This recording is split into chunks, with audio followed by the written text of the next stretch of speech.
जहां तक रही चुनाव की बात, हमारे पास इससे पहले में हमने तब चुनाव लड़ने की इच्छा नहीं जाहिर की, क्योंकि हमारे पास आदरणीय ठाकुर गुलाब सिंह जैसे एक वरिष्ठ नेता थे, जो कि जिन्हें मंत्री पद का भी पूरा एक्सपीरियंस था और अच्छे व्यक्तित्व वाले व्यक्ति हैं वो। तो हमने तब नहीं अपनी इच्छा जाहिर की। मगर इस बार जो 5 साल कार्यकर्ताओं की दुर्गति हुई, जो दुर्व्यवहार हुआ, उनके कोई काम नहीं हुए, फिर हमने सोचा, मैंने कहा ये तो बहुत बुरी बात है कि इतना 25,000 वोटर का जो हमारा परिवार है उसका कोई है नहीं सिस्टम, नहीं, उसको तो ऐसे ही मार दिया उन्होंने। फिर मैंने अपने आप को एक दिन ऐसे ही मैंने अपने मन में सोचा भी हम क्यों नहीं खड़े हो सकते हैं। तो फिर हमने वो कदम उठाया और इलेक्शन लड़ने का एक इच्छा जाहिर की। वोट साइज पर नहीं आगे दी या नहीं वो जाने, पर मैंने पूरा ईमानदारी से काम किया। उसके बाद फिर मुझे साइड कर दिया गया। मगर मैं पार्टी का ईमानदार सिपाही हूं, मैं पार्टी के साथ हूं और पार्टी के ही काम करूंगा। मगर गलत निर्णय हुआ तो मैं आजाद इलेक्शन लड़ूंगा। और सबसे बड़ी बात, ये जो इन्होंने बदले की भावना से काम किए, मैं किसी पार्टी का विरोध नहीं करता हूं, सबका अपना अपना काम करने का तरीका है और सबकी अपनी अपनी पार्टी है और हर कोई अपनी पार्टी से प्यार करता है। मैं उस आदमी की भी कदर करता हूं जो अपनी पार्टी से प्यार करता हूं, और जो मैं मतलब हर आदमी का हक होता है। मैं उनके प्रति मेरी कोई हीन भावना नहीं है।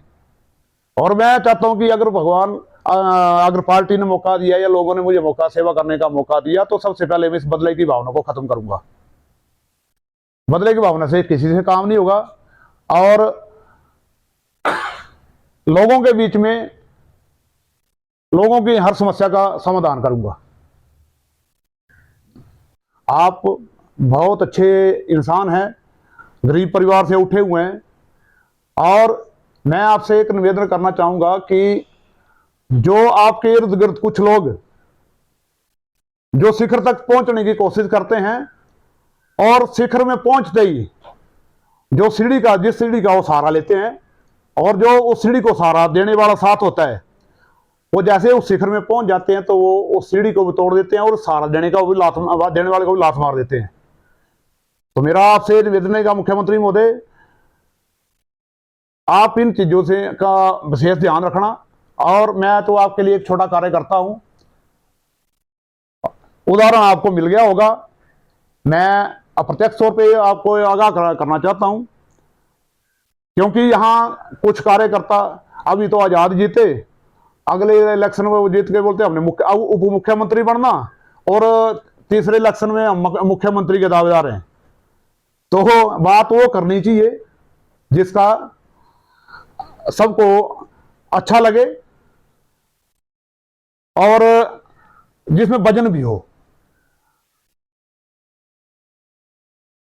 के बारे में ये आदरणीय ठाकुर गुलाब सिंह जब पेरोडी मंत्री थे, उन्होंने बहुत बड़ी सौगात इस इलाके के लिए सांडा पुल के नाम पर दी थी, और उन्होंने ही इसका फाउंडेशन स्टोन भी रखा था।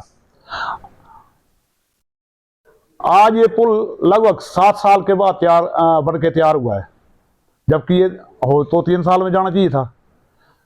और अब तैयार हुआ है तो हम ये सुनने में आ रहा है हमें कि अब ये इस पुल का उद्घाटन बैरी साइड से होगा, जबकि सांडा पुल के नाम पर ये पुल बना हुआ है। और इसका उद्घाटन अगर बैरी साइड से होता है तो ये पूरे इस इलाके के लिए एक बड़े विरोध की बात होगी, और हम इसको बर्दाश्त नहीं करेंगे। और ना ही हो सकता है कि अगर बैरी से वहां से अगर पुल का उद्घाटन होता है तो वहां हम धरना प्रदर्शन भी कर सकते हैं। ये इसका उद्घाटन हो तो सांडा से ही हो। रही दूसरी बात, आप सारे पिछले भाषण 5 सालों के उठाओ, फेसबुक से कहीं से भी, विधायक महोदय के, क्या कभी उन्होंने चूल्हा प्रोजेक्ट का नाम जिक्र किया? कभी सांडा पुल का जिक्र किया, या डिबडियाम पुल का जिक्र किया, या कॉलेज की बिल्डिंग का जिक्र किया, या थाना पुलोन प्रोजेक्ट जो दुर्बल के पास बनना था, एक बहुत बड़ा प्रोजेक्ट, इस जोगिंद्रनगर के लिए बहुत बड़ी एक सौगात पेश होनी थी, क्या उसका जिक्र किया? या दूसरे कोई ऐसा कोई भाषण उठा के दिखाएं कि उनका इन चीजों का इन्होंने जिक्र किया है, क्यों ये काम होने थे। चूल्हा प्रोजेक्ट का मैंने, जब मैं ग्रीवियस कमेटी में, जिला शिकायत निवारण कमेटी का मैं मेंबर हूं मंडी में, मैंने 3 बार ये क्वेश्चन उठाया और आज भी वो फाइल में क्वेश्चन लगा हुआ है। मैं धन्यवाद करता हूं आदरणीय डॉक्टर महेंद्र सिंह जी का, उन्होंने मेरा इसमें इस बात पे पूरा समर्थन किया था। और मैं आदरणीय डॉक्टर महेंद्र सिंह जी का इसके लिए धन्यवाद करता हूं, जो आउटसोर्स में यहाँ बंदे लगे हुए, लड़के लगे हुए हैं, वो उन्हीं की सौगात है। मगर आज एक बात समझ नहीं आ रही है कि 4.5 साल तक आदरणीय महेंद्र सिंह जी इस क्षेत्र से आते थे जाते थे, उनका बड़ा वेलकम होता था। मगर आज की डेट में विधायक महोदय उनका नाम लेने से कतरा रहे हैं, पता नहीं ये बात क्या है। और मैं एक इस बाइट के माध्यम से ये बात हाईकमान तक पहुंचाना चाहता हूं। मेरा हक है, लोकतंत्र है, लोकतंत्र में कोई भी टिकट मांग सकता है, पार्टी का कोई भी कार्यकर्ता टिकट मांग सकता है। हाँ, अगर टिकट ठीक आदमी को दिया जाता है कि जो कि पार्टी की लगातार सेवा कर रहा है और पार्टी में संगठन में काम भी किया है, अगर पार्टी के किसी भी कार्यकर्ता को टिकट मिलता है तो मैं चुनाव नहीं लड़ूंगा। अगर पार्टी ने या हाईकमान ने किसी बाहर के आदमी को, जिसने 5 साल भारतीय जनता पार्टी के कार्यकर्ताओं की अनदेखी की, भारतीय जनता पार्टी के वरिष्ठ नेताओं को हमेशा हर भाषण में गालियां दी या उनको कोसा, उनके प्रति उल्टा सीधा बोला, उस आदमी को अगर टिकट मिलता है तो मैं आजाद के रूप में चुनाव लड़ूंगा।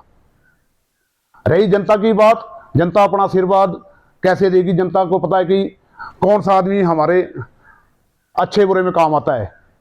और मैं एक और बात बता दूं कि मैंने पैसा नहीं कमाया, मैंने दुनिया कमाई और मैंने बड़े निस्वार्थ भाव से लोगों की सेवा की और लोगों की सेवा करता हूं और लोगों की सेवा करता रहूंगा। चाहे मेरे को रात को 12 बजे कोई फोन करे, चाहे 2 बजे फोन करे, तो भी मैं जनता का उनका काम करता हूं। और मेरे में एक सेवा भावना का जुनून है और मेरा किसी से कोई ऐसा कोई विरोध नहीं कि मैं किसी को उल्टा सीधा बोलूं। मेरा बस अपनी पार्टी के विचारों के प्रति और पार्टी की निष्ठा के प्रति मैं विश्वास करता हूं और मैं पार्टी के ऊपर ये भी विश्वास करता हूं कि अगर मेरे को वो अच्छा समझेंगे तो मुझे जरूर टिकट के लिए टिकट देंगे। तो यह 12 तारीख को आदरणीय मुख्यमंत्री जी यहाँ आ रहे हैं, हम उनका स्वागत करते हैं और हम जाएंगे भी वहां। मगर हमारी सबसे बड़ी मांग रहेगी कि भड़ोल में सब डिवीजन हो, एसडीएम लगातार भड़ोल में बैठे, जो कि इस इलाके की बहुत बड़ी मांग है। अगर एसडीएम भड़ोल हो जाता है तो यहां पर उपरोजगार कार्यालय भी आ जाएगा। पिछले 5 साल तक इस उपरोजगार कार्यालय की मांग चलती रही, मगर इन 5 सालों में वो मांग भी खत्म हो गई। जोगिंद्र नगर में वो नाले में जाके वो बनाया हुआ है, उसका ऑफिस है, और हमारे बच्चों को तो पता नहीं चलता है कि हमने जाना कहाँ जोगिंद्र नगर जाके। खासकर बेटियां जाती हैं हमारी, उन बेचारी को कोई पता नहीं होता। अगर उनके साथ कोई बंदा नहीं जाएगा तो उस नाले को पैदल जाना पड़ता है ऊपर तक। तो एक तो उपरोजगार कार्यालय आएगा, थाने की व्यवस्था अपने आप ऑटोमेटिकल होगी, और सब जुडिशियल कोर्ट भी अगर एसडीएम भड़ोल हो जाता है तो एक छोटी कोर्ट भी यहाँ हो जाएगी, ताकि हमारे लोग केस, जो छोटे मोटे केस होते हैं, वो भड़ोल में ही निपट जाएंगे। मगर मेरी पुरजोर मांग रहेगी आदरणीय मुख्यमंत्री महोदय जी से कि इस मांग से इस इलाके का भला करें। हम आपके बहुत बहुत धन्यवादी रहेंगे।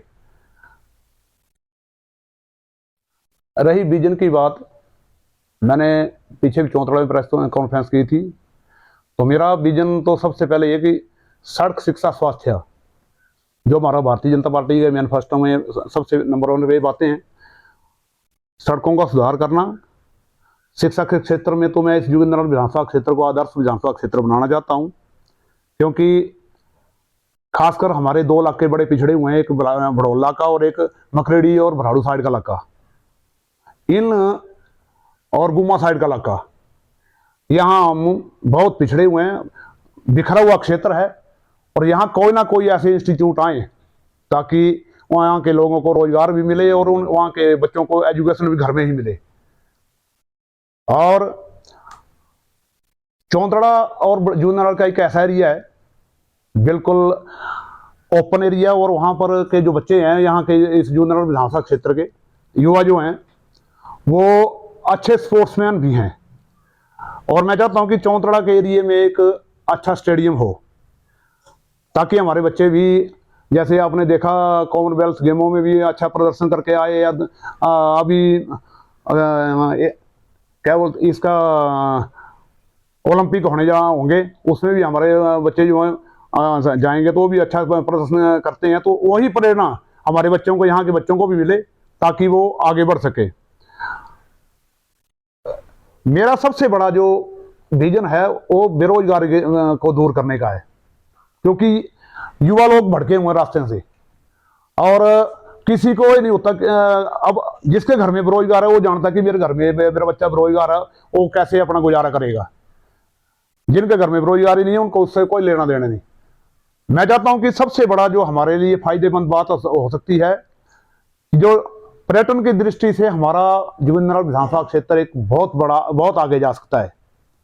हमारे जो यहाँ पर धार्मिक स्थल हैं, देवी स्थान हैं, और साथ में अगर पैराग्लाइडिंग का ये काम हो जाता है तो मैं तो बोलता हूँ ये तो सोने पे सुहागा, और इससे बहुत ज़्यादा रोजगार आएगा। और मेरा एक और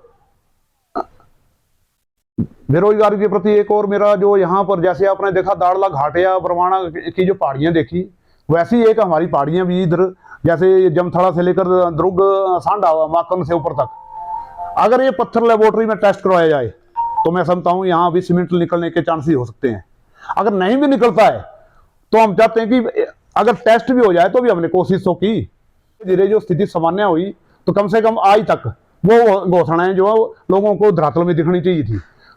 जहां तक थाना की बात की, थाने के भी हिमाचल पुलिस लड़बड़ोल में थाना की घोषणा की थी, उसका भी अभी तक कोई पता नहीं है। जबकि इन 5 सालों में सबसे ज्यादा चोरियां अगर हुई हैं तो इस इलाके में हुई हैं। एटीएम तक टूट गए, अभी भी हाल में एक हफ्ते के अंदर ही तुला और खद्दर गए, और इसमें चोरियां हुई हैं। मगर अब इतना बड़ा इलाका और 7 पुलिस वाले वो क्या करेंगे?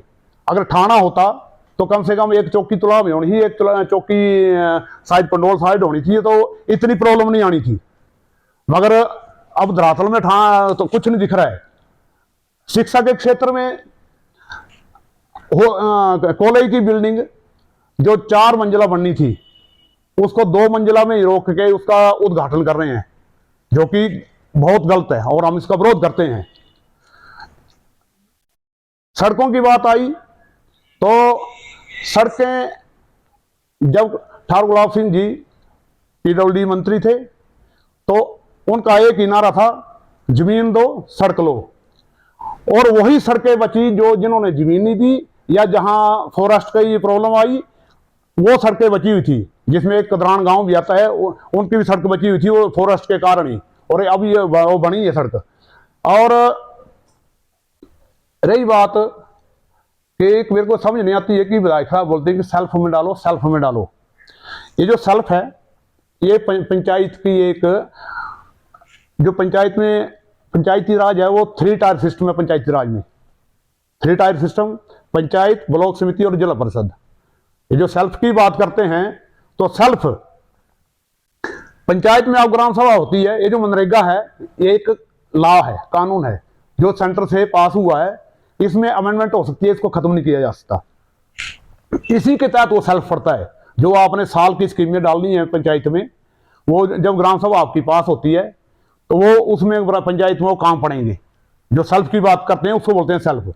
उसके बाद वो पंचायत में पास होके फिर जाएगा ब्लॉक समिति में, ब्लॉक समिति में पास होके फिर जाएगा वो जिला परिषद, फिर जिला परिषद से पास होके फिर वो डीसी के पास जाएगा, फिर वो सेक्शन डीसी देते हैं। इसमें विधायक का या मुख्यमंत्री या किसी का कोई लेना देना नहीं होता। मगर ये पता नहीं, मैं समझ नहीं आती मेरे को कि प्रधान लोग भी क्यों नहीं बोलते हैं कि सेल्फ उनकी ही मेहनत है। वो जितने ज्यादा जॉब कार्ड होंगे उस आधार पर वो जितना काम करवा सकते हैं, वो उनके वो उसका जो श्रेय जाता है वो सारा पंचायत को जाता है। बाकी रही रोजगार की बात, रोजगार में आप देखो कि बड़ी आशाएं थी। अब मेरी कोई किसी से कोई जाति दुश्मनी नहीं, मैं तो मुद्दों में लड़ाई कर रहा हूं। बड़ी आशाएं थी यहाँ के युवाओं को कि हमें बहुत ज्यादा रोजगार मिलेगा, कोई इंडस्ट्री लगेगी या कोई क्या बोलते उसमें ले जाएंगे, सऊदी अरब चले जाएंगे कुछ लोग, अभी हम यहाँ वहाँ जॉब मिलेगी। मगर वैसा कुछ नहीं देखने को मिला। अगर हुआ है तो आईपीएच में आउटसोर्स में कुछ लगे, जिसमें भारतीय जनता पार्टी के किसी भी सदस्य को नहीं लगाया गया, या जो दूसरों गरीब आदमी को किसी को लगाया गया। यहां पर हमारे लड़भड़ोल क्षेत्र में ही मतलब ऑफिस की जो बात थी, ऑफिसों में नौकरी करने की बात, या आईपीएच में ही कोई ऑफिस में लगने थे, तो बड़ोल और मवान बनांदर और बराड़पट के एरिए में ही हमारी जो बेटियां और बहू हैं कुछ यंग एज में ही विधवा हो गई हैं। तो आईपीएच के ऑफिस में वो दो, उनमें से दो भी लग सकती थी। उन्होंने भी कंप्यूटर सीखा हुआ है, क्या वो एलिजिबल नहीं थी, या जो लगे हुए हैं क्या वो गरीब हैं? इसका स्पष्टीकरण दें। मतलब ये 5 साल भारतीय जनता पार्टी के कार्यकर्ताओं के लिए तो एक काला अध्याय रहा। उनके साथ तो बिल्कुल जो 25,000 वोट आदरणीय ठाकुर सिंह जी को पड़ा था, भारतीय जनता पार्टी को पड़ा था, वो तो उनके लिए काला अध्याय रहा। मगर दूसरों ने जो आशाएं की थी, जो साथ में जुड़े थे, उनके साथ भी धोखा हुआ है। रोजगार के नाम पर धोखा हुआ या विकास के नाम पर धोखा हुआ। हमने जितने काम बताए एक भी नहीं हुआ। तो मैं तो समझता हूं कि मुख्यमंत्री तरफ से कोई कमी नहीं रही। मैं मुख्यमंत्री जी का धन्यवाद करता हूं कि आप आए थे, आपने घोषणाएं की थी। अभी हमारी एक नमस्कार, मैं संजीव शर्मा लड़भड़ोल क्षेत्र का रहने वाला हूं और पूर्व में जिला परिषद रहा हूं। मैं 1989 से अखिल भारतीय विद्यार्थी परिषद छात्र राजनीति से अपना राजनीतिक जीवन स्टार्ट किया, और आज तक अभी तक मैंने भारतीय जनता पार्टी की ही मेरी स्थायी सदस्यता है, मेंबरशिप है। और जिंदगी में मैंने एक जन्म देने वाली माँ को माना था, वो माँ थी, और एक पार्टी में पॉलिटिक्स में मैंने भारतीय जनता पार्टी को अपनी माँ के रूप में माना है। और मैंने आज तक 33 वर्ष हो गए मेरे को, 33 वर्ष से ऊपर, और मैं बीजेपी में ही रहा, और मैं बीजेपी का ही मेंबर हूँ। जहाँ तो हर आदमी की इच्छा होती है कि जो पॉलिटिक्स में कदम रखता है कि मैं आगे तक जाऊं, जहां तक उसकी जहां तक वो पहुंच सकता है, उसकी इच्छा होती है कि मैं प्रधान बनूं, बीडीसी बनूं, या जिला परिषद बनूं, या उसके बाद एमएलए बनूं। उसी तरीके से मैं अभी 33 वर्षों से एक ही पार्टी की सेवा कर रहा हूं। संगठन में मैंने जो मेरे को ऊपर से आदेश हुए पार्टी के शीर्ष नेतृत्व के, मैंने उसको बखूबी निभाया। चाहे वो विस्तार के रूप में मैंने 20 बूथों में स्लोड़ में काम किया, उसके बाद में मंडल में सेक्रेटरी रहा, तथा साथ साथ में मैं पंचायती राज में 4 बार लगातार जीता, जिसमें 3 बार मैं उप प्रधान रहा, जिसमें एक बार उप प्रधान का जो वार्ड मेंबर से इलेक्शन होना था, तो मैंने दूसरे वार्ड से चुनाव जीता था। और चौथा इलेक्शन जो मैंने जीता वो जिला परिषद का इलेक्शन जीता। वो डिस्ट्रिक्ट मंडी का सबसे बड़ा वार्ड है हमारा, जलेड वार्ड था, अब वो लांगड़ा वार्ड के नाम पर जाना जाता है, जिसकी अभी 19 पंचायतें हैं। मेरे टाइम पे 17 पंचायतें थी, और मैंने 14 के 14 कैंडिडेट की ही जमानत जब्त करवा दी थी। उसके बाद मैं और मेरी टीम ने हमारे पर वीरभद्र सरकार के होते हुए हमारे पर झूठे केस बनाए गए, और 7 साल हमने वो 2 केस 17 बंदों ने कोर्ट में भुगते। तो इतनी बड़ी मेरी पार्टी के प्रति निष्ठा रही, इतनी बड़ी मेरी कुर्बानियां रही, तो इससे बढ़कर अगर मैं आज टिकट की दावेदारी कर रहा हूं, तो तक भारतीय जनता पार्टी के कार्यकाल की बात कर रहे हैं हम, तो मुख्यमंत्री आदरणीय जयराम जी एक बहुत अच्छे मुख्यमंत्री रहे हमारे। मंडी से पहली बार कोई मुख्यमंत्री मंडी को मिला, और वो एक गरीब परिवार से उठे हुए हैं, और एक सादगी का और एक अच्छा व्यक्तित्व रखते हैं, और उन्होंने जो काम किए वो अच्छे काम किए। ये 3 साल पहले वो लड़भड़ोल क्षेत्र में भी आए थे, जूननगर क्षेत्र में भी आए थे। उनसे जो मांगा वो उन्होंने दिया, उन्होंने जो मांगा उन्होंने दिया। पर अगर न्यायिक नेतृत्व हो तो 3 साल हो गए उनको, उन स्कीमों को अभी तक कोई धरातल में दिखाने में यहाँ आजाद विधायक नाकाम रहे हैं। लड़भड़ोल में सिविल हॉस्पिटल की घोषणा की, हमने जमीन का प्रावधान भी किया, मगर अभी तक वो क्लियर नहीं कर पा रहे हैं कि हॉस्पिटल लड़भड़ोल में बनेगा या ब्लॉक 2 के पास जो जमीन लोगों ने दी है। मैं उनका धन्यवाद करता हूं लोगों का जिन्होंने मुफ्त में जमीन हॉस्पिटल के नाम की, मगर आज वो चिंता का विषय बना हुआ है। एक जगह क्लियर हो जाए, हम भी नहीं चाहते कि बड़ौल से हॉस्पिटल उठे, मगर जहां रोड की फैसिलिटी ठीक नहीं है और यहाँ बड़ौल जितना अंदर हम बड़ौल को जाते हैं उतना इधर मेन रोड में हॉस्पिटल बनेगा। और अभी हाल ही में जो हॉस्पिटल जिन्होंने हॉस्पिटल को जमीन दी है ब्लॉक 2 वाली, तो वो दिसंबर दास जी मेरे को मिले थे। वो बेचारे परेशान थे कि हमारी जमीन का क्या किया। अगर वो बोलते कि हमारी जमीन में हॉस्पिटल नहीं बना तो फिर हमारी जमीन हमें वापस कर दी जाए। हमने हॉस्पिटल के लिए जमीन दी है तो वहाँ हॉस्पिटल ही बनना चाहिए, नहीं तो हमारी जमीन वापस की जाए। तो मेरा हेल्थ डिपार्टमेंट से भी अनुरोध रहेगा कि इसके बारे में अपना स्पष्टीकरण दे। रही बात बाकी मुद्दों की, एक सिविल हॉस्पिटल की घोषणा की, एक अटल दस विद्यालय की घोषणा, जो मैं उनका भी धन्यवाद करता हूं। जो पंजालग में हमारे लोगों ने जमीन दी, 26 बीघे दी है, 35 बीघे दी है, जो भी दी है, पर हमारे पंजालग के लोगों ने दी है, मेरे पंचायत के लोगों ने दी है, मैं उनका बहुत बहुत धन्यवाद करता हूं। मगर अभी तक उस हॉस्पिटल का कोई, उस स्कूल का अभी तक कोई फाउंडेशन स्टोन नहीं रखा गया है और 3 साल हो गए। असल में तो ये होता है कि 6 महीने में ही जो घोषणाएं होती हैं वो धरातल में दिखने शुरू हो जाती हैं। मगर मान लिया कि 1 साल कोरोना का जो काल रहा वो बड़ा क्रिटिकल रहा, इसी को देखते हुए लोगों ने मेरे को अच्छा रिस्पांस दिया, लोग मुझे अच्छा रिस्पांस दे रहे हैं। सोशल मीडिया में भी आज देख लो क्या हो रहा है, सोशल मीडिया अपने आप मेरे को सबको जवाब दे रहा है। तो मैं, अगर जनता चाहेगी तो मैं, जैसे मैं पहले से भी बड़ी निस्वार्थ भाव से सेवा करता है लोगों की, और उसी सेवा में मैं आगे बढ़ना चाहता हूँ और ऐसी सेवा लोगों की मैं करना चाहता हूँ। कोई ऐसा लालच नहीं है कि मैं लालचपन में आके सेवा करूँ, मेरा कुछ नहीं है। आज तक मैंने 4 चुनाव लड़े हैं, तो आज भी मेरे घर को देख सकते हैं, हम वैसे ही आम आदमी हैं। हमें अगर होता तो कई दूसरों के घरों को भी देखो जो पंचायती राज में रहे हैं, और हम ऐसा नहीं किसी को ब्लेम करते। हालांकि विधायक साहब बोलते हैं कि मैं सेवा करने आया, कोई धन कमाने नहीं आया। हम बड़ी अजीब बात होती है कि राजनीति में हम जैसे छोटे मोटे नेताओं तक कहाँ धन कमाया, पर इससे पहले जो नेता लोग रहे, विधायक रहे, मंत्री रहे, क्या वो उन्होंने धन कमाया? क्या उन्होंने समाज की सेवा नहीं की? मैं चाहे वो स्वर्गीय राम सिंह जी हो, उन्होंने कितना धन कमाया, या आदरणीय रतनलाल जी हैं, उन्होंने क्या धन कमाया, सुरेंद्र पाल जी हैं, उन्होंने क्या, मतलब ये ऐसी बात क्यों करनी कि मैं सेवा करना है और धन कमाने नहीं आया हूं? उन्होंने क्या भाई धन से लूटा है लोगों को? ये बात तो बड़ी अजीब सी बात लगती है। हमने बड़े निस्वार्थ भाव से, और जहां तक हमारी सेवा की बात है तो मेरे गांव में आ गए इधर उधर पूछ लेना, जिससे लोगों से सर्वे कराना और सबसे पूछना कि हमने क्या सेवा। हम नहीं बोलते कि हम इतने समाज से भी हैं, हमने बिना पैसों से भी लोगों की सेवा की है, और हमारे पास जो कुछ भी होगा ना वो भी हम जनता को निस्वार्थ भाव से जनता को निछावर कर देंगे। धन्यवाद।